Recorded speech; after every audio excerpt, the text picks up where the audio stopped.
এখন আসলে সালাউদ্দিন সাহেব বা বিএনপির যারা শীর্ষ নেতৃবৃন্দ তাদের উচিত জামাতের আমির সাহেবের বাসায় তশরিফ নেয়া এবং তার কাছে মানে কি বলবো যথাযথ বিনয় ভদ্রতা নম্রতা সহকারে নিবেদন পেশ করা, হুজুর আমাদের মধ্যে একটা সময় খুব বন্ধুত্ব ছিল, এমন দিন কি ছিল না যে যখন আমরা একসাথে চলতাম, আপনাদের দুজন লোক আমাদের মন্ত্রী ছিল, আপনাদের জন্য কত স্যাক্রিফাইস করেছি, আজ 2006 থেকে আজ অবধি কষ্ট করতে করতে আমাদের শির দ্বারা ব্যথা করছে, এত বেদনা এত কষ্ট, মামলা মোকদ্দমা আমরা একেবারে জীর্ণ শীর্ণ হয়ে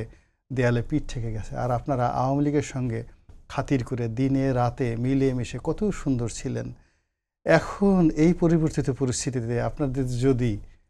আমাদের প্রতি মায়া না হয়, দয়া না হয়, তা কিয়ামতের দিন আল্লাহর কাছে আপনারা কী জবাব দিবেন?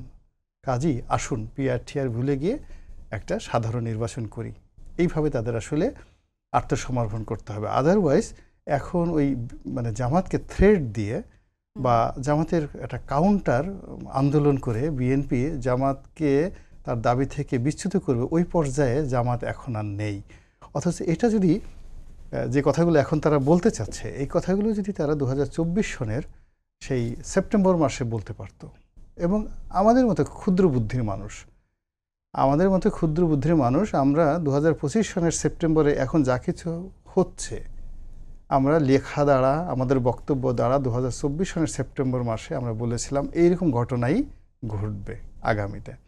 তো তখন যদি বিএনপি বলতো যে না 2024 সনের ডিসেম্বর মাসে নির্বাচন হতে হবে এবং সাধারণ পদ্ধতিতে নির্বাচন হবে এবং যারা ক্ষমতায় আসবে তারাই সব কিছু করবে, এবং ওই সময়টিতে বিএনপির ওই হুমকি, ওই বক্তব্য চ্যালেঞ্জ দেওয়ার মতো কোনো শক্তি এই রাষ্ট্রে ছিল না, না মিলিটারি,